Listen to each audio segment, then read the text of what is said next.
stick lanterns. We had some people here around home asking if we'd make them some. So we got up this morning, went on to the shop, made a couple lanterns this morning for a few people. And so now we're on the way to the craft store to see if we can pick up a new thing of ribbon, get some different kind of ribbon for different folks that want something a little bit different. So 2 craft stores later, we finally found what she was looking for. Some of these craft stores have already got rid of the fall decorations or already got everything out for Christmas. So here it is, the last week of September, and Christmas is just around the corner, I reckon. So we got the ribbon that I think she wanted to make the bows with, so we're in good shape now. And you can see that she's not in the truck with me right this minute. So right here in town, there's a little store that she wanted to stop at, and so here we are, Krispy Kreme donuts. I don't know if y'all got them where y'all live at or not, but they're pretty good. So she's running inside to get a dozen donuts, I reckon. Probably dangerous to let her go in there by herself. They ain't tell what all she will buy. We'll see in a few minutes though.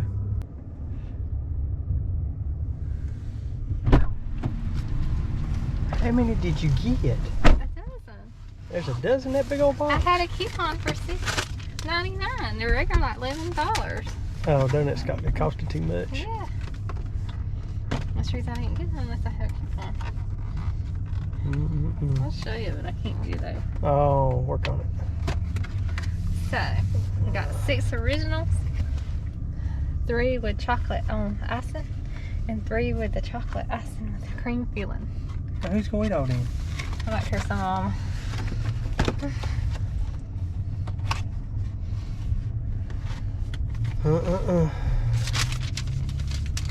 Now it's how much? $7.46. I got it. They were $11 and something. But I had a coupon for $6.99. They're almost $1 a piece. For $6.99. And tax, it was $7.46. I remember used to when we were in school, we'd sell them for fundraisers for $2 a box, and there was 12 in the box. Yeah, that's the originals. And then people complained when they went up to $2.50 a box. I think the originals are like $9 and something, almost to $10 for a box original. I don't know. Let's go on to the house.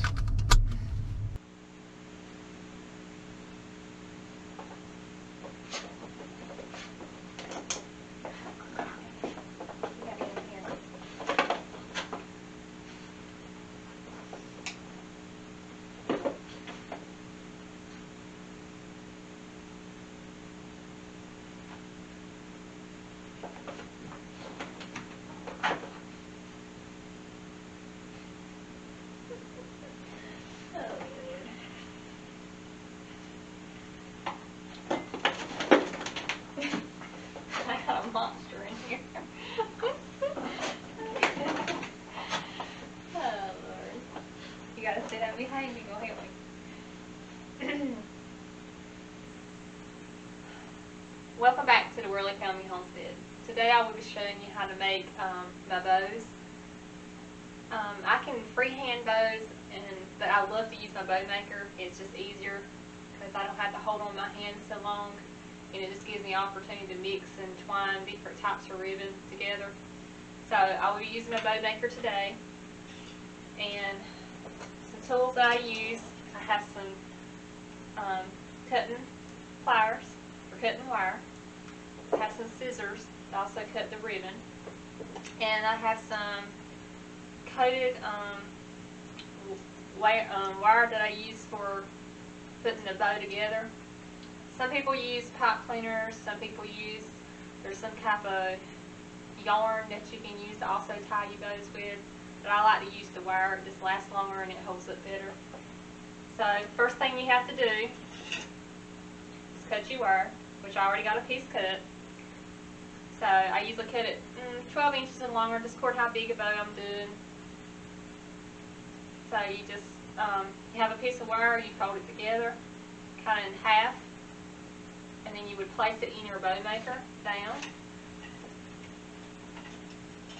And then you can pick out the ribbon that you want to use. I'm going to try to twine maybe 2 or 3 types of ribbon together. I was trying to make a bow for my mom to go on her tobacco lantern that we made, and she didn't like the green truck, so I'm trying to get something else. So when we went to the store today, everything's Christmas out now, so all the fall stuff is getting gone quick. They didn't have much ribbon to choose from.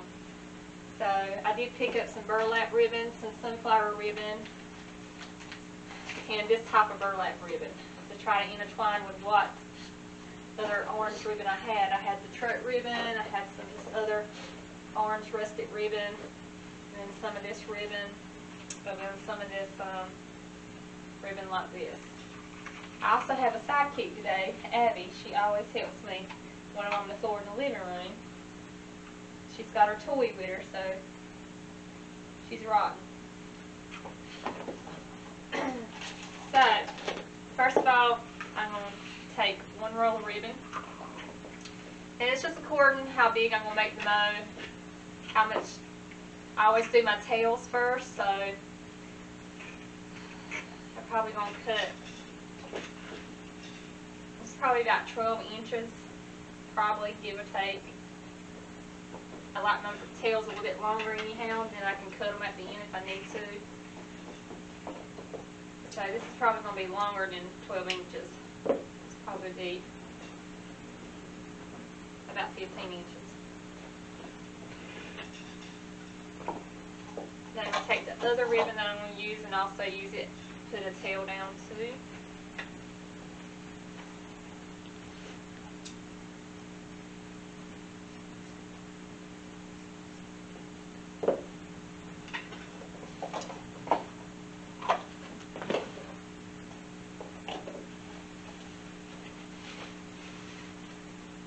I think I'm only going to use them two together for this bow.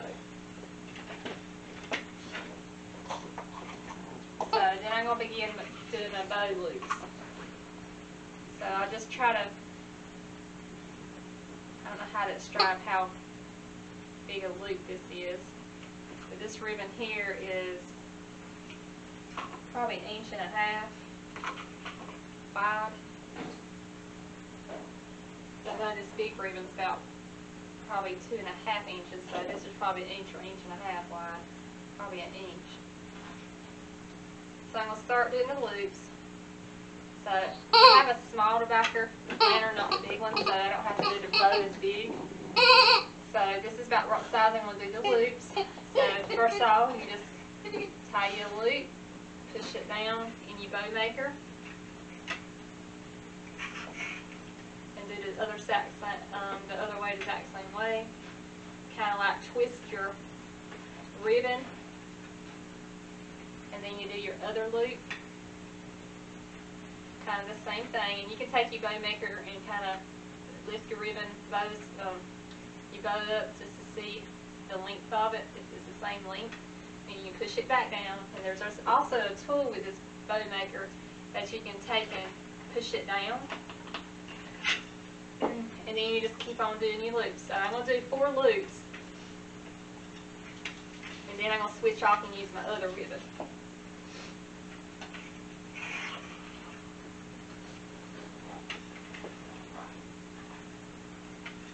So I'm not going to cut it off yet because I still want to put some more of this ribbon in this bow.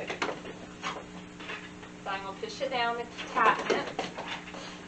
And this is the reason I like the bow maker, because my hands are free and my bow is stuck in the bow maker, and if you wanted to stop and go do something else and come back, it's still right there. If you're doing it freehand, you're going to have to finish your bow and tie it off, and it works on your hands if you're doing a lot of bows.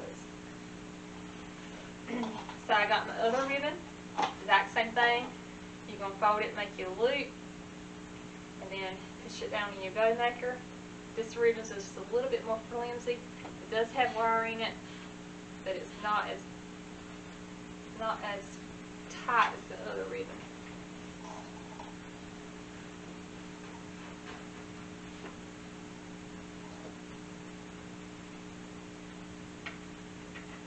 And I love to try to get ribbon that has wire in it, because you can shape it and form it better, especially if you use it year after year. If you take it off and change it out for another bow, you can store it, and then you can just flip it right back out. That wireless shift allows you to do that.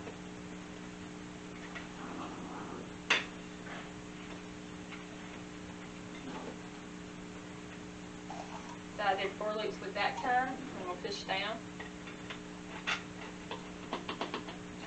start back with my other hand.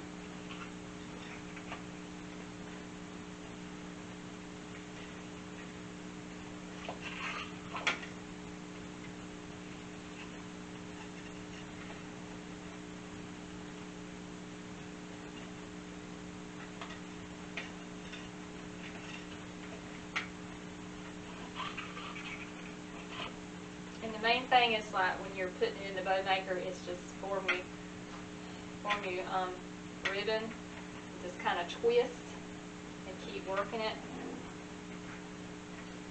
So there's 4 more loops. Then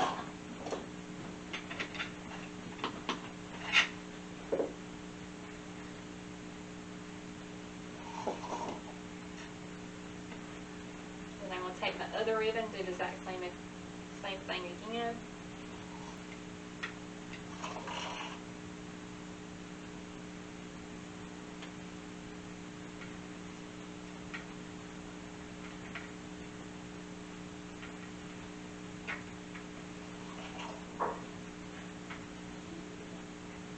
The main thing is just take your loops, make sure you twist your bow at the bottom.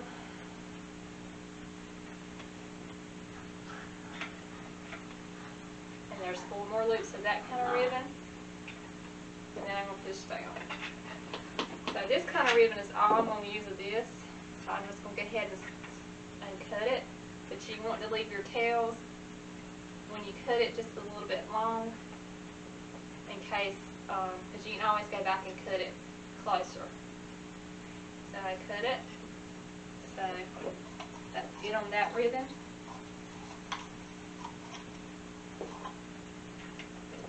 And just tighten it down. And now I'm just going to go back with this ribbon. So I'm probably going to do 2 loops with this ribbon instead of 4. I'm just going to do 2 more loops.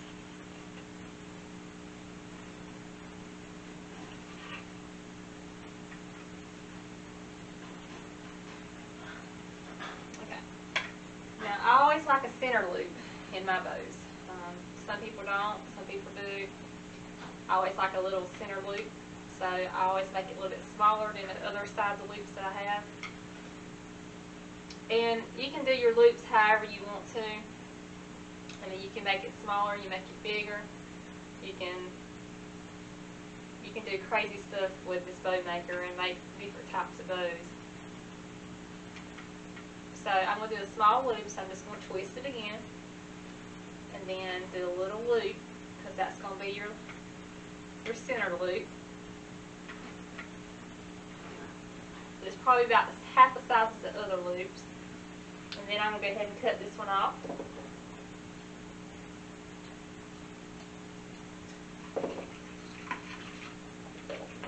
And then I'm going to tighten it down again. And now you're going to tie your bow off. So that the piece of wire that you put in at the beginning, before you got started, has a little loop at the end and has the other pieces of wire ends at the other end. So you pull up, put the other 2 pieces through the little loop, and then let it then push down and pull up, and then you're going to tighten it. And a lot of times I twist it around.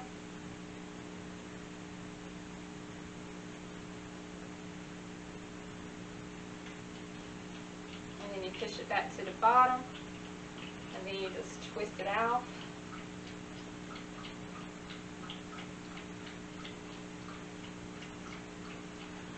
And it's tight. And a lot of times I'll go back and take another piece of wire once I get it fluffed out and push it and put it through the middle, and I'll have another piece, so it'll be like 2 pieces of wire that's holding this bow together. So if something happens to the first one, you still have another piece to hold it together. So now you just start fluffing your bows out however you want, directions you want them to go.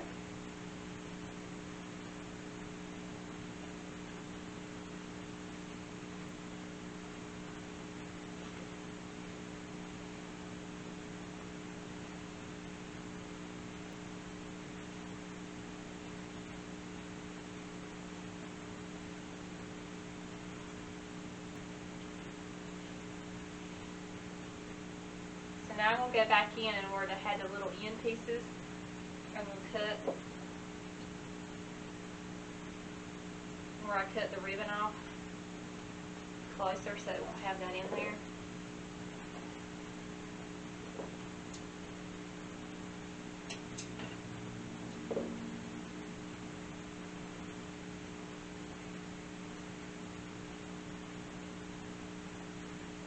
Then I'm going to take another piece of wire, like I was saying earlier, and I just make it a little bit long. And just cut it, and then I'll just take it and put it through. And I just fold it in half like I usually do when I first start. Or this time I'm not going to do that because the wire's not that long.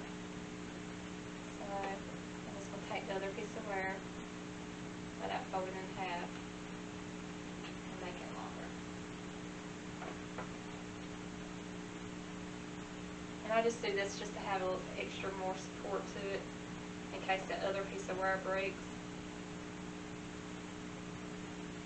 I kind of fold it around twice, or loop it around twice, and tie this one off. And I take the other wire and kind of mingle it with the second wire.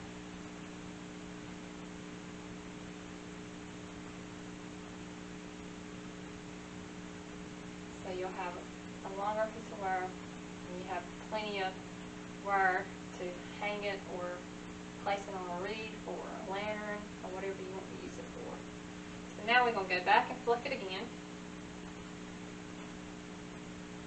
And it takes a minute to fluff it out and get it like you want. And some ribbon does better than the other. Just like I said, that burlap's a little flimsy. It's not got the thick, stiff wire in it like this other ribbon does. So it takes a minute to get it straight and fluff out. Okay. And I'm just going to lay it down because I'm going to cut my tails. Try to make them even. And I usually cut them at an angle so they won't tear apart, kind of like it is right now. So I'll just take it and get it twisted right. So I'll just go ahead and take the scissors and just cut it at an angle. And some people do it angle, some people do it like a triangular cut out. But I'm just going to cut mine at an angle just to keep that ribbon from messing up.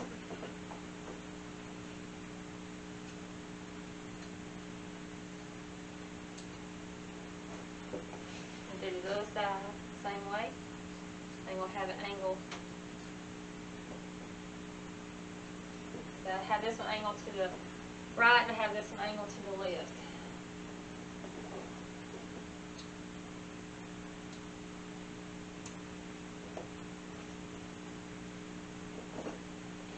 Alright, so I'm going to go get the lantern. So here's one of the small lanterns that we made this morning. This is the one that my mom wanted.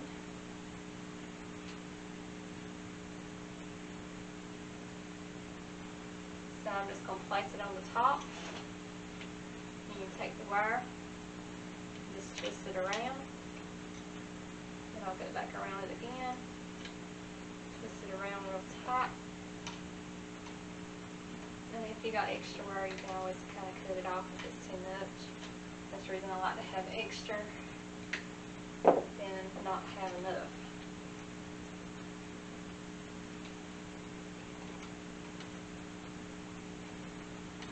And I always take my pliers and tighten it up a little bit too, so it'll be tighter.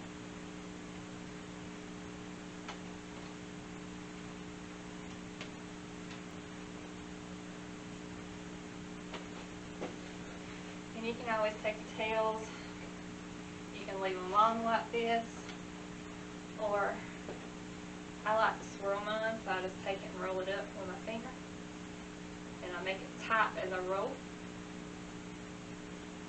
And then you can just take it apart and it swirls down like that and it has a little swirl. Exact same way with this one. This one might not do as a good swirl as the first one. first ribbon because it's a little flimsy. So, see, this one's not going to swirl with me. So this one I might have to just leave long. Some ribbon can do this, some ribbon can't. And this top is not going to do it. So this one I'm just going to leave kind of long, and I'll probably cut a little bit of that off because it's too long. So I'm just going to swirl this kind of ribbon.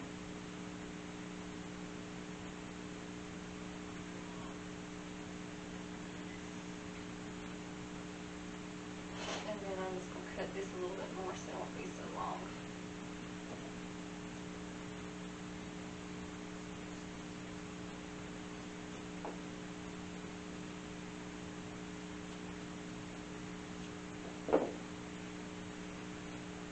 Alright, so this is what it looks like. And you can keep playing with it if it's not fluffed the way you like. It's easy to work with, especially if you get the ribbon that has the wire in it. This ribbon here is a little bit more flimsy than I like to use, but it still does a good bow. It has a little bit of wire in it, but it's not as thick a wire as on this bow at the end.